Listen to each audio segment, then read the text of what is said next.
Hola, bienvenido a Historias para no dormir. Aquí te tenemos otros 3 relatos que sé que te helarán la sangre. Si te gustaría que contáramos algún relato o alguna historia que has vivido, puedes dejarla en los comentarios o mandarla a la historia de 1990@gmail.com y la contaremos en un próximo episodio. No olvides suscribirte a este canal, darle like y compartirlo con tus amigos, ya que estamos en el proceso de monetizar y nos ayuda bastante si lo ves completo. Así que, comenzamos.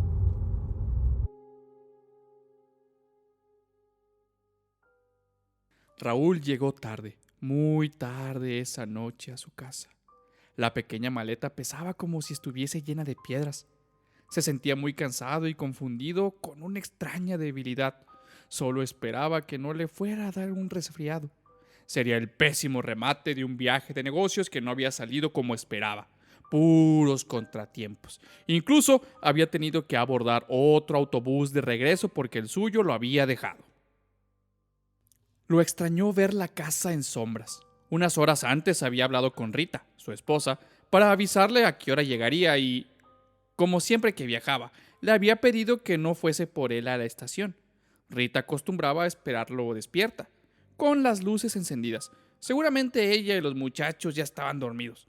Y era casi de madrugada, la parte más oscura de la noche.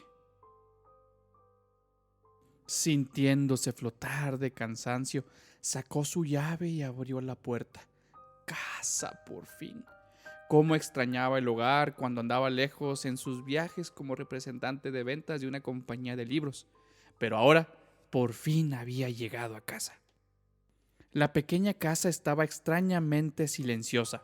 Qué raro, pensó. Encendió la luz de la sala, dejó la maleta en el suelo y llamó. ¡Rita! ¡Ya llegué! Nada, ninguna respuesta. Cada vez más confundido, Raúl se asomó a su recámara. Estaba vacía, el closet abierto y la cama tendida.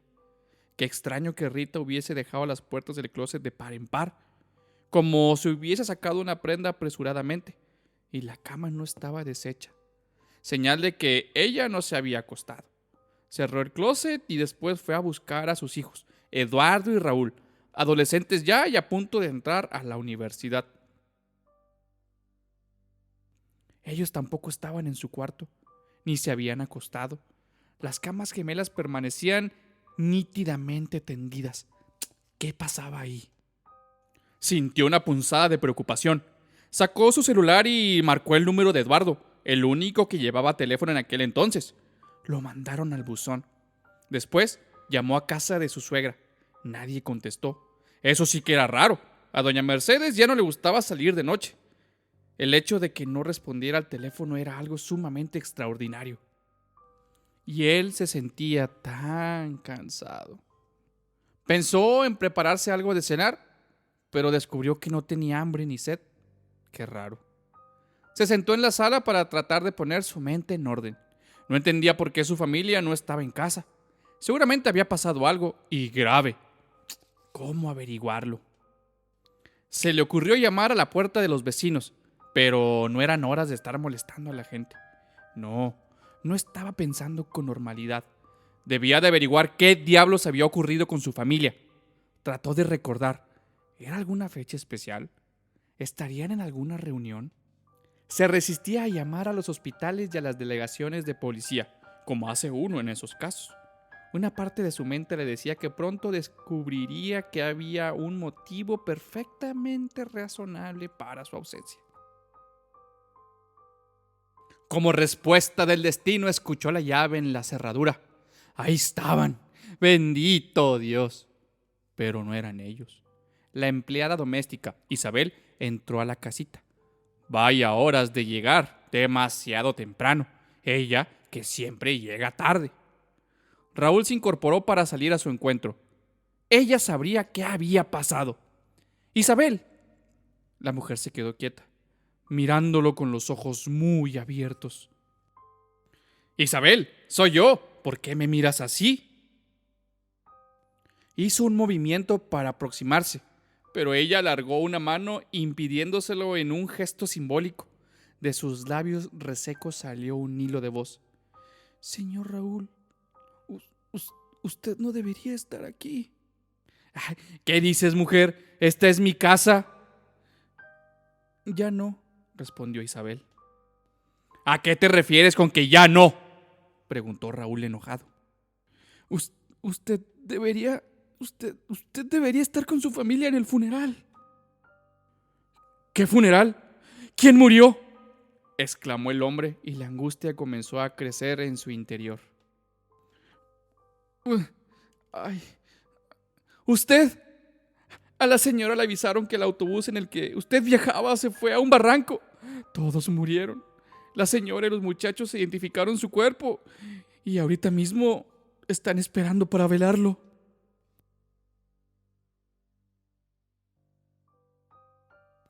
Raúl Ponce es uno de esos infortunados seres que no se dan cuenta cuando mueren.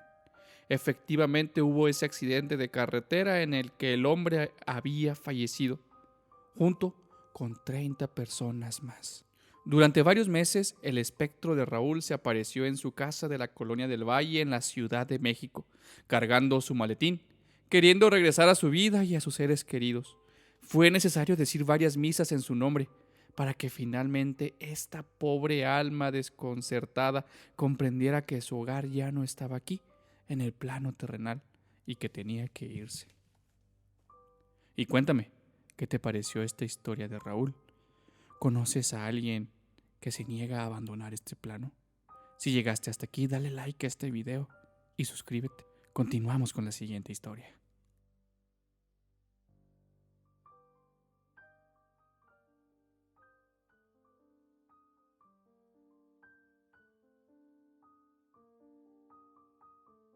El rostro era verde, distorsionado por algún horrible sufrimiento, la boca abierta en un grito silencioso y perpetuo, las manos huesudas y crispadas resistiéndose la tortura, el cabello desmelenado cayéndosele sobre la frente y enmarcando sus demacradas mejillas. No era un ser humano, era un espíritu elementario, el más bajo en la jerarquía de los seres inmateriales, capturado por siempre en su desolación, atrapado en ese lienzo que un pintor de lo macabro había plasmado después de una noche llena de pesadillas. Fue el último cuadro del artista, quien perdió la razón poco después. Esquizofrenia, dijeron los médicos. Maldición, murmuraron las mujeres de la vecindad, por pintar esas cosas tan espantosas, por querer dar vida a esos seres que uno no debe ni siquiera de mencionar. ¿Y el pintor? Bueno, el pintor fue recluido en un hospital psiquiátrico del estado, donde desapareció para siempre entre la multitud de almas perdidas que existen sin vivir en esos lugares que son como una antesala del propio infierno. Las cosas del artista fueron rematadas por el dueño de la vecindad para cobrarse los varios meses de renta que el malogrado artista le debía. Muchos de sus cuadros se vendieron por unos cuantos pesos, pero a el del elementario, no lo quiso nadie, y su destino fue el basurero. Y fue ahí, mientras aguardaba ser llevado al tiradero, donde lo vio Sara, una joven artista plástica fascinada por todo lo raro. Mucho después, ella juraría que no había encontrado el cuadro, sino que había sido al revés. El cuadro la había elegido a ella. La muchacha sacó el lienzo de la basura y se lo llevó a su estudio. Era un buen óleo, un elementario, algo nunca visto. Lo limpió cuidadosamente con clara de huevo y los tonos verdes de la cara dolientes adquirieron nueva vida. Demasiada vida, quizás. El cuadro del espíritu fue colocado en un muro a la entrada del estudio de Sara, que también le servía como sitio para vivir. Ella tomó la costumbre de quedarse mucho tiempo contemplando el rostro del elementario, y no pocas veces sintió que los ojos se movían un poco, solo un poco, y se clavaban en los suyos, como pidiéndole ayuda. En cambio, sus amigos pasaban de largo. No siempre es fácil enfrentarse a la imagen de una de esas criaturas. Hubo incluso algún supersticioso que juró que el rostro horrible lo seguía con la mirada. Durante unas semanas todo fue normal. Pero las cosas cambiaron una tarde cuando Sara estaba modelando en arcilla una escultura de un ángel que le habían encargado.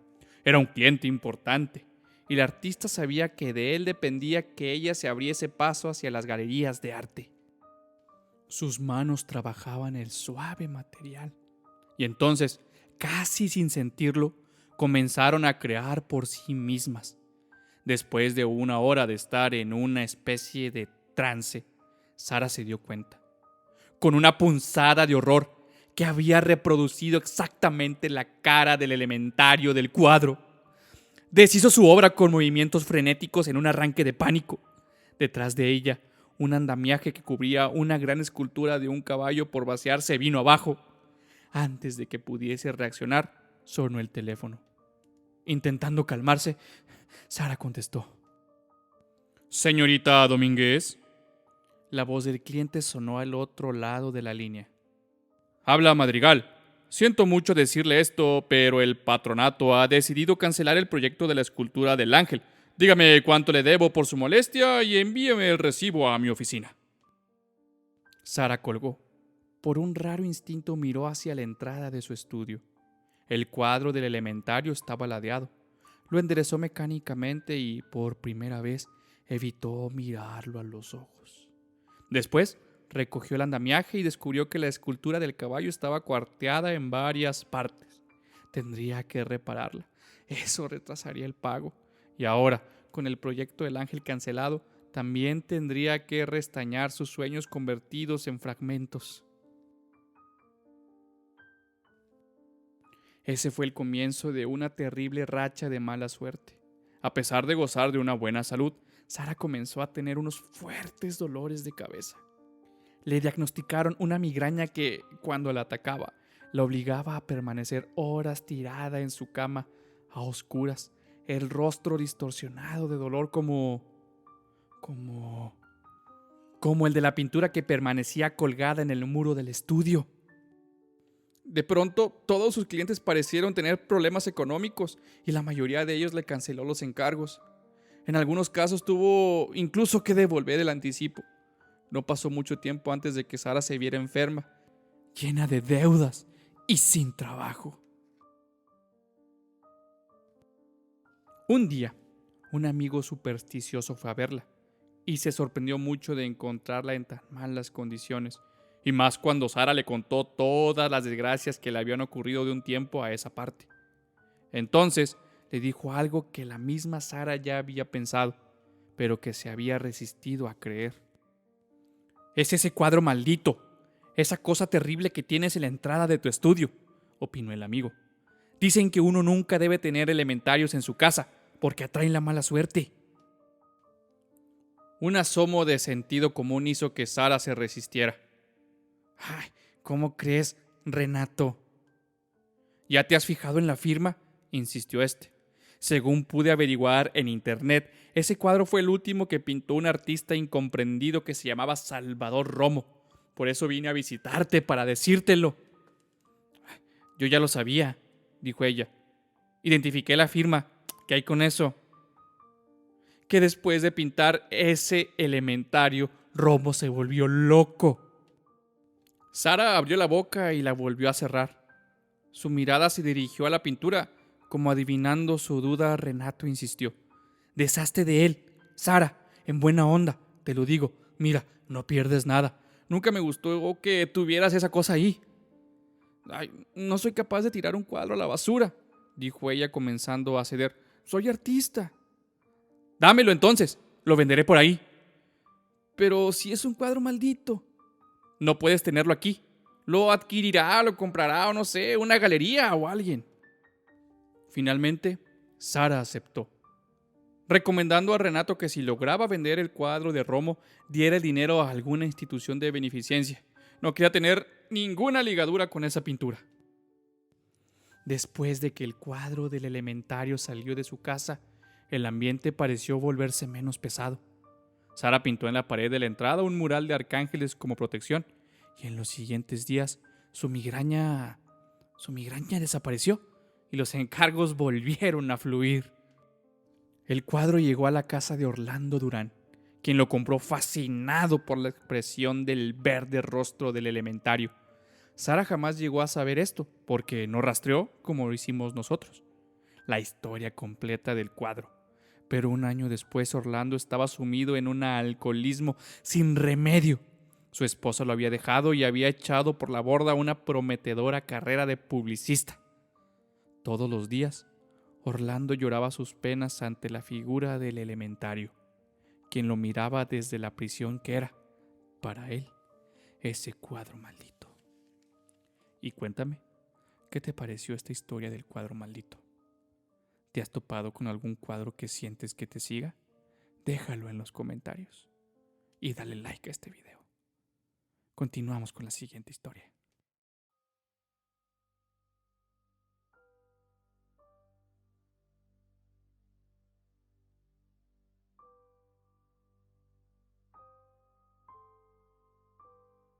Un pueblo perdido en la Sierra Michoacana, cuyo nombre me pidieron no mencionar, fue el escenario de esta extraña y espeluznante historia de la vida real.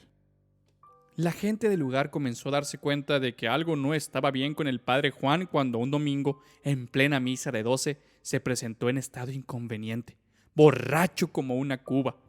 El sacerdote apenas pudo llegar al altar antes de trastabillar y caer vergonzosamente. Sus acólitos lo recogieron y lo llevaron a la sacristía. La misa se canceló, y mientras la gente se alejaba murmurando, las beatas que nunca faltan se persignaron pensando que a su párroco siempre tan amable le había entrado el diablo. La verdad es que hacía tiempo el pobre padre Juan padecía de esa enfermedad que se llama alcoholismo, y había logrado mantener el secreto hasta ese día. Y el pueblo, que rara vez es misericordioso, comenzó a evitarlo en lugar de ayudarlo. Cada vez menos gente asistía a sus misas, a pesar de que él había hecho promesas formales de regenerarse. El notorio ausentismo hizo mella en el ánimo del religioso, quien se sumergió cada vez más profundamente en el alcoholismo. Una tarde, en el autobús de las 4 llegó una carta para él. Era de la diócesis del lugar. Gente importante del pueblo se había quejado de su conducta. Se le ordenaba terminantemente que abandonara el pueblo y se presentara en la cabecera del estado para ser degradado con ignominia. Es decir, le retirarían el hábito y dejaría de ser sacerdote. Fue más de lo que esta alma enferma y atormentada pudo soportar. Esa misma noche echó a vuelo las campanas y el pueblo se reunió ante la iglesia, más por morbo que por verdadera compasión. Grande fue la sorpresa y el escándalo que les causó ver al padre Juan, vestido con su indumentaria de oficiante, parado en lo alto del campanario y perfectamente sobrio. ¡Dios, perdóname!, gritó el sacerdote ante el pueblo silencioso. ¡Mensajero de la muerte soy! ¡Acógeme, aunque no soy digno de acercarme a ti! Un grito unánime brotó de la multitud cuando el malogrado padre Juan saltó del campanario y fue a estrellarse contra el pavimento, 12 metros más abajo. Su cuerpo sin vida fue enterrado fuera del camposanto, porque el ser sepultado en territorio sagrado les está vedado a los suicidas. Pronto, otro padre más joven y sano fue enviado para relevar al sacerdote muerto. Como la memoria de los pueblos suele ser corta, pronto la gente olvidó al antiguo párroco cuando el escándalo palideció a fuerza de ser comentado una y otra vez en los portales y en las casas. No pasaría mucho antes de que lo recordasen otra vez. El padre Azrael estaba contento en su parroquia. Lamentaba profundamente el triste fin de su antecesor y rezaba todas las noches por la salvación de su alma. Como hombre religioso, sabía que el padre Juan no tenía perdón según las leyes de la iglesia, pero que de Dios, en su infinita misericordia, podría entender que esa alma descarriada solo había cometido el pecado de enfermarse. Azrael era suficientemente moderno para comprender que el alcoholismo no es un vicio, sino un auténtico padecimiento progresivo, incurable y mortal, y que en ese sentido no era un pecado, sino una auténtica cruz que el padre anterior tuvo que cargar. Una noche, después de decir sus oraciones y rezar el Padre Nuestro de costumbre por el alma del padre Juan, el padre Azrael creyó escuchar ruidos en la sacristía. Se asomó, alumbrándose con una linterna de pilas.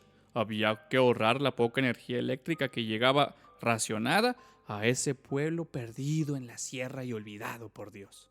En medio de las sombras le pareció ver la silueta de un sacerdote que cruzaba presurosamente la puerta que daba a las escaleras que llevaba al campanario. Iba a seguirlo cuando, de pronto, las campanas de la iglesia comenzaron a sonar. Atónito, el padre Azrael pudo ver cómo las cuerdas subían y bajaban sin que nadie las tocase. Persignándose, cayó de rodillas y de su alma salió una plegaria. «Dios mío, ayúdanos». Al día siguiente, hubo una muerte en el pueblo. Una de las ancianas que vivía con su nieta fue encontrada sin vida en su cuarto. El médico del pueblo dictaminó que se había tratado de un paro cardíaco. El padre Azrael administró los últimos sacramentos al cuerpo, que fue enterrado en el cementerio. Tuvo que hacer un esfuerzo de voluntad para dominar el violento miedo que seguía sintiendo desde que viese la aparición y las campanas se hubiesen echado al vuelo, hecho que no había comentado con nadie. El asunto se repitió una semana después. De nuevo, Azrael escuchó ruidos en la sacristía y vislumbró la figura de un sacerdote que se parecía mucho al difunto padre Juan subir por las escaleras del campanario. Las campanas sonaron, y a la mañana siguiente 2 niños que habían salido al campo fueron encontrados muertos. Se habían ahogado en el río. 2 veces más y otras 2 muertes inesperadas. De pronto, el pueblo comenzó a atar cabos. Eran varios los que juraban que, muy tarde en las noches anteriores a los decesos, habían visto al padre Juan cruzar la plaza principal. Poco después, las campanas se habían echado al vuelo, solas. Esto siguió hasta que el pueblo, poseído de un temor religioso, comenzó a esperar con angustia el tañido de las campanas anunciando el siguiente deceso. Todos se preguntaban si serían los próximos. Y pronto hablaron del padre Juan como el campanero de la muerte. Hasta que el padre Azrael decidió que ya era suficiente. «¡Dios mío!», dijo postrado de hinojos ante el Cristo del altar mayor. «Líbranos por piedad de esa alma atormentada e indícame en tu infinita sabiduría qué debo hacer para darle paz a todos los hijos tuyos que viven en este pueblo desdichado». Apoyando la frente en las manos unidas, el sacerdote se sumió en una profunda meditación. Cuando volvió a cobrar conciencia, los primeros rayos del amanecer pintaban el cielo de tonalidades rosadas y amarillas. Llamó a arrebato. Al principio la gente no salió, pero el barrendero del parque vio que era el padre Azrael quien estaba tocando las campanas, y pronto la voz se extendió. Aquello no era el anuncio de una nueva muerte, sino su párroco llamándolos. «¡Hermanos!», dijo el cura cuando la mayoría del pueblo se hubo reunido ante el atrio de la iglesia. «El alma del padre Juan es un alma perdida que debe ser devuelta al camino de la luz. No podemos sacarlo de donde está sepultado, pero sí podemos celebrar una misa en su honor y perdonarlo de corazón. Solo así evitaremos que las campanas de la muerte vuelvan a doblar a este pueblo». Acto seguido, la misa se celebró. Casi toda la gente que rezó por Juan ese día lo hizo por temor, pero algunas buenas almas, entre ellas la del padre Azrael, lo hicieron honestamente, sintiendo auténtica compasión por el viejo sacerdote que se había quitado la vida en un acto de desesperación. El perdón sincero que emanó de estas personas fue suficiente para que la misericordia ejerciera su divina influencia. A partir de ese día, nunca más las campanas del pueblo doblaron lanzando su fúnebre presagio. Y alguien, no se supo quién, mandó poner una lápida sobre la tumba de tierra del padre Juan, rematada por un crucifijo. En la blanca losa fueron esculpidas las siguientes palabras: «Campanero de la muerte, Dios te ha perdonado». Y cuéntame, ¿qué te pareció la historia del Padre Juan? Si conoces de qué pueblo es, déjalo en los comentarios. No olvides suscribirte al canal, darle like y compartirlo con todos tus amigos. Te agradecemos bastante llegar hasta este punto, ya que nos ayuda bastante porque estamos en el proceso de monetizar este canal y que lo veas hasta aquí es muy importante para nosotros. Así que te invito a que vayas a ver otros videos que tenemos aquí disponibles. Mi nombre es Gustavo Silva y recuerda, no mires por el retrovisor de noche.